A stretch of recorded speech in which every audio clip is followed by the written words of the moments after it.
Okay, guys, so in the stream, you'll find the new assignment there, the acceleration lab, right? Click on that. You'll see the usual stuff here. So you'll see the lab handout. Well, I'm not really handing it out. I electronically handed it out, so there it is. Okay, the acceleration lab data, which hopefully you're not going to need because you'll have your own. Okay, and then a little thing here on how to build the graphs, just in case that was giving you confusion the last time I put another podcast in on how to build the labs graphs specifically. I'll go over that as well again today. And then obviously your document here that you need to edit. Okay, so make sure that you put your stuff in there and probably make some notes as I go along and go through. Okay, all of the stuff here. Okay, so that you get full advantage of all that. So the lab we're doing today, guys, we're investigating accelerated motion, right? We did a lab a while back that you handed in last week on constant velocity. Now we're doing one on an object that is accelerating. Okay, easiest way to make something accelerate is to put it on a ramp and let it go, right? And then it will accelerate down the ramp. So remember for the problem that you need to restate that in your own words in the form of a question.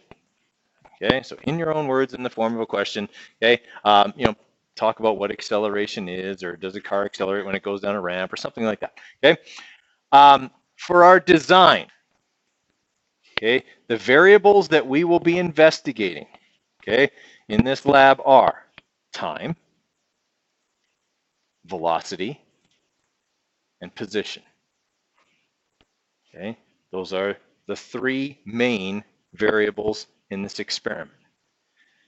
You will be building two graphs in this experiment, a position versus time graph and a velocity versus time graph. Time is on both of them, okay, and it will be on the x-axis of both of them. I want you to think about which variable goes on the x-axis as kind of your big hint here. Okay, we are hoping, obviously, that as the cart goes down the ramp, that both its position and velocity are going to change, hopefully. Okay, so you need your manipulated variable along with an explanation. You need your responding variable or variables, it's variables in this lab, okay, and explained. And then you need three controlled variables for this lab. Right? The setup is as follows. You're going to have a ramp set up similar to this, except you're not going to use the metallic ramp. Right? You're going to use these meticulously constructed wooden ramps. Mr. Dickey and I slaved over these, so don't bash them, or they'll bash you. No, okay. Yeah, so they work acceptably well. All right, but I mean, make sure you look at the one that you're using, see if possibly there are any sources of error, okay, for thinking kind of later in your lab on that. All right, so you're going to set it up using, a binder, okay, or maybe, two binders might be like, that would be certainly tall enough, okay, just to give it a slight incline. It does not need to be like 50 degrees, okay. The experiment will go way too fast for us to get any good data, okay. We just need a slight incline. You can see there, I used three like fairly, I wouldn't say fairly thin, but they're thinner, okay, textbooks, and that was plenty of incline to get me good accelerated data. Once you put the ramp on that incline, the incline is not going to change. Okay, I don't want halfway through, as the cart's halfway down the ramp, for you to lift up the top of it and make it steeper. Okay, it needs to stay the same all the way down. Right? Similarly, it's obviously going to be, other things are going to stay the same. Think about those for controlled variables. At the top of the ramp, you will place the motion sensor that you used the last time.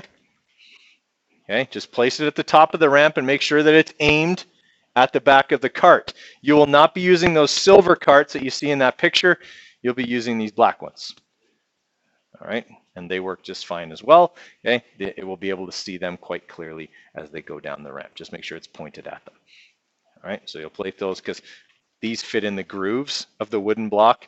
Okay, the metal ones do not. If you put them on there, they'll become high-centered, and well, that'll be the end of the lab because they won't slide down the ramp. Okay, so make sure you use these ones. Okay, these are the ones built for those ramps. Questions on that?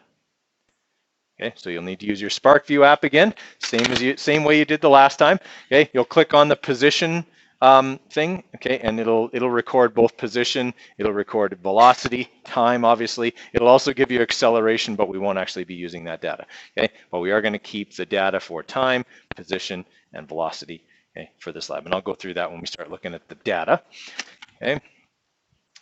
All right. So for our hypothesis here, okay, we're obviously the whole lab, the purpose of the lab is to investigate accelerated motion. So I would suggest that the if part of your hypothesis should tell me what acceleration is. Whoops, acceleration doesn't have two L's, it has two C's.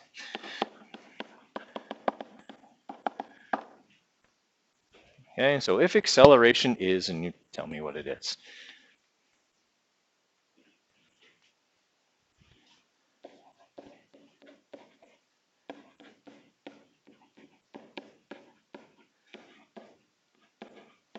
Okay, the and part describes the experiment.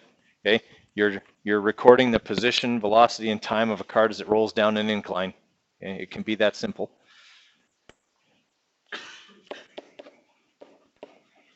Okay, the then part's going to be a bit more detailed because you're going to have to predict the shape of two graphs and how you're going to calculate acceleration from the velocity time graph. Okay.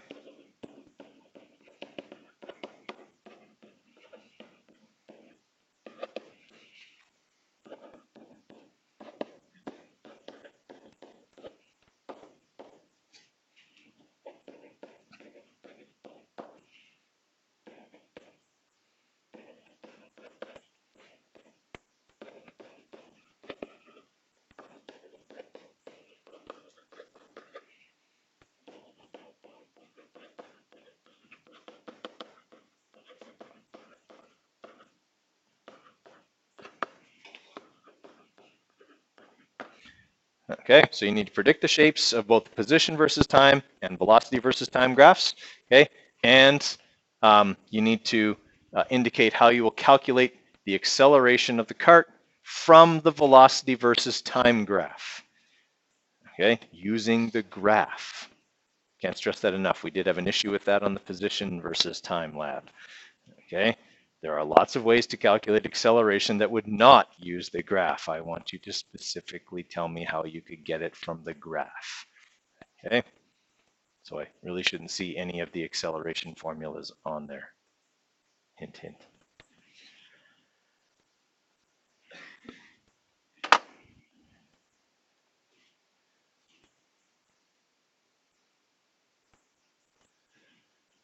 All right, the lab will go as follows. Put the cart on there, run it down the ramp.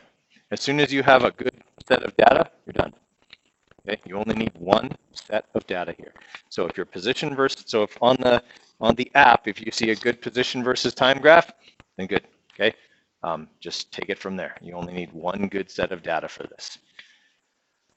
Once you have that, return everything, and then we'll talk about building the graphs. We'll talk about the analysis and conclusion after that. I don't want to overwhelm you. Let's focus on, let's do the lab right first, okay? And then we can talk about what to do with our data when we have data to deal with. All right, so are there any questions before you get started there? Okay, we shouldn't need any room other than this because we're not running them along the floor. Now, a couple of things in terms of prolonging the life of the equipment. Okay, make sure that this isn't going to hit anything.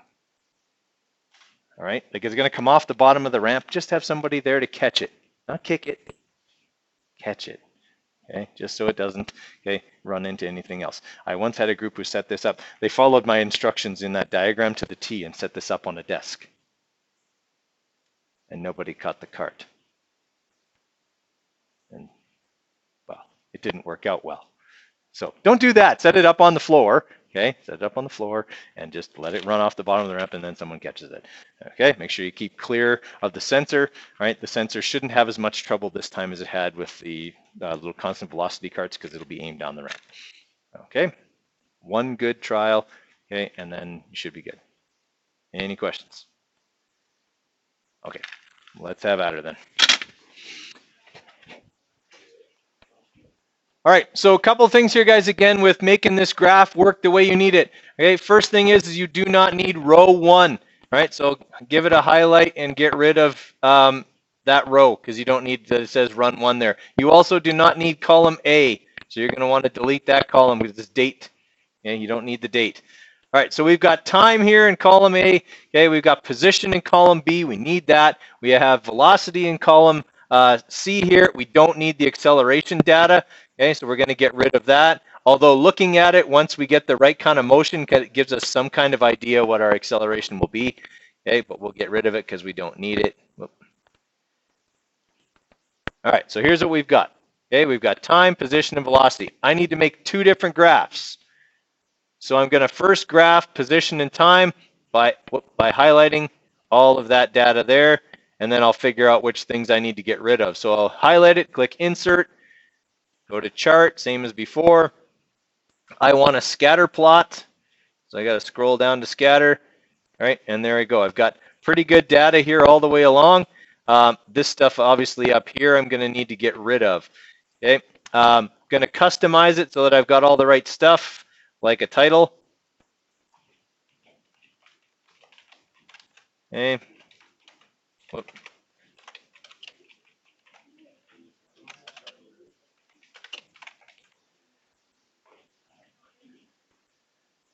Okay. It's already got, guys, all the axes labeled and everything, so we're good. Guys, stop asking me for access to the acceleration lab data. You need to save a copy for yourself. Okay, I am not giving you access to that file because I don't want you to mess up my data. No offense. Okay, you have your own data. You don't need mine. Okay. All right. So now that I've got that, I'm going to change a few other things here. Okay, like I'm going to go into series, and I'm going to get myself a trend line. Yeah, actually, sorry, I'm not going to get myself. This is the position time graph. I don't want a trend line for the position time graph. Have I lost everybody or what? Okay. Where did I lose you? Okay. Once I have that, then I'm going to go to series. Okay. I don't need anything else in series, actually, so I don't even need to click series. I just need this shape, but I'm going to have to delete some points. Okay. All I need for my position versus time graph is to see these points. Maybe I'll make the points smaller. Okay, just so they're not so crowded. Okay, I just click on point size and make it 2 pixels and then they're smaller.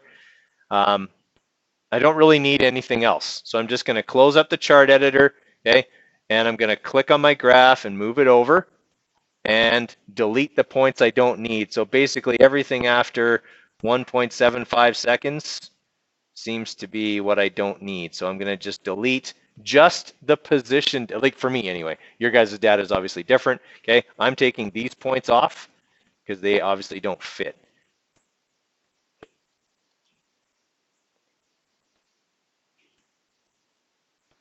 All right, now my data looks a bit better, but I have some flat stuff here at the beginning as well. I think I'm going to get rid of that. Okay, right here where it's not really moving yet. Here's where it really starts for me, so I'm going to get rid of these points here as well. I delete the cells and I shift them up. Okay, so if you're deleting cells, okay, make sure you shift up so that the other points move up with them. All right, so now if I look at my graph, that's exactly what it should look like. Got a nice curve there, okay, which is what I should have. Okay, that's all I need for my position time graph. Once I have that, it's done. Now I need to graph the velocity time data. So I'm going to highlight this column, okay, the time column, and the velocity column. Okay, so what I'm going to do here is just move. Actually, I'm just going to copy everything over to another sheet. So just highlight all of your data, including the position data. Right, highlight it all. Hit Control C,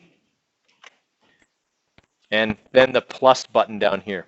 Okay, where it says Add Sheet down here in the bottom. Okay, click on that.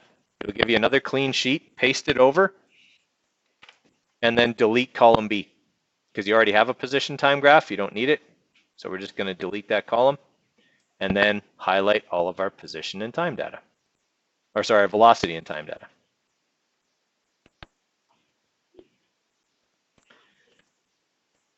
Okay, and then we'll do exactly the same thing we did on the last one. We're going to insert a chart.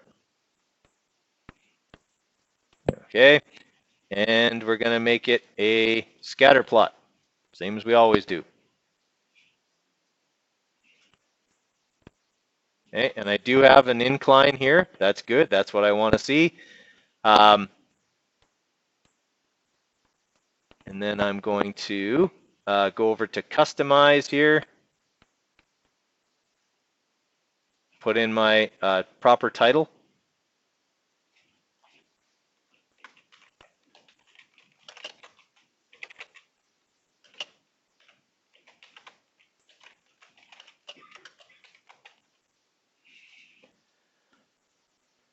Okay, and on this one, I do need to put in a trend line.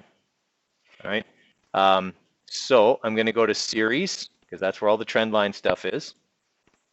Okay, I'm going to make the points smaller.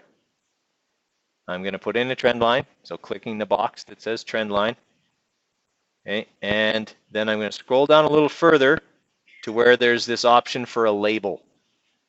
All right, and what I'm going to do is I'm going to use the equation because then it'll spit out y equals mx plus b for that line. All right, so I'm going to get rid of the, I'm going to put that in there, okay, and then I'm going to delete the points that don't make any sense. Essentially, I'm going to eliminate the same points I eliminated, or same time range as I eliminated in the first one. Okay, so I'm just going to close up the chart editor. Going to drag the graph over, and I can see here that I've got a bunch of points that don't make any sense, okay, kind of right after this 0.97 is kind of where they stop making sense. So I'm going to take those and I'm going to get rid of those. Obviously, your data will be a little bit different, okay, but I'm getting rid of these ones because they don't make sense. And look at that, it changes my graph considerably now, okay. And I'm going to go up here and I'm going to delete these ones here that don't make any sense either because they're negatives. And obviously it wasn't going in a negative direction, so I'm going to get rid of those as well. Okay, so now if I look at my graph, that looks a lot more like it should. Okay, for an accelerating object. And I've got my y equals mx plus b here. Put those over into your lab report. All right, so once you have your graphs built, okay, obviously we should be looking at a curved graph for our position versus time and a linear graph for our velocity versus time, okay? So for your analysis, okay, question one, you're going to be writing an answer here. Like this would be a couple of sentences, okay? I want you to, first off, tell me, okay, my position time or the position time graph shows acceleration because, okay? Talk about what you see on the position time graph. What does the shape of it tell you? Why does it tell you that? Okay, so you need to have an explanation as to why the shape of the position time graph is detailing an accelerating object. Same thing for the velocity versus time graph. And then you need to show me a calculation that calculates the acceleration of the object from the velocity versus time graph. Okay, that's what you need for question one. A calculation of acceleration from the velocity time graph and an explanation as to why the shape of the two graphs talks about acceleration or shows acceleration. Question number two, okay, using your graphs, there are two ways to find the displacement of the object. Compare the values from both methods and explain any differences. So you can calculate your displacement from your position time graph and you can calculate your displacement from your velocity versus time graph. All right, I want you to do it both ways. Theoretically, those numbers should be, yeah, theoretically. But remember, we eliminated some points from both graphs and things like that. Okay, but explain if there's a significant difference, you probably did something wrong. Okay, but if not, then explain any small differences and why they might be there. All right. Okay, so that's what you're doing for the analysis. Okay, for your conclusion, same as before, copy and paste your hypothesis and then explain using your graphs and your data, okay, why you can accept or reject that, okay? And then for your sources of error and evaluation, identify and explain any sources of error, evaluate the effectiveness of the lab, etc. Okay, that's what you're looking at here. Questions on that? Okay, so 2 sources of error, guys, for that evaluation part. Okay, 2 sources of error and ways to fix them. You don't have to do the class discussion. We'll talk about those when I hand back the lab.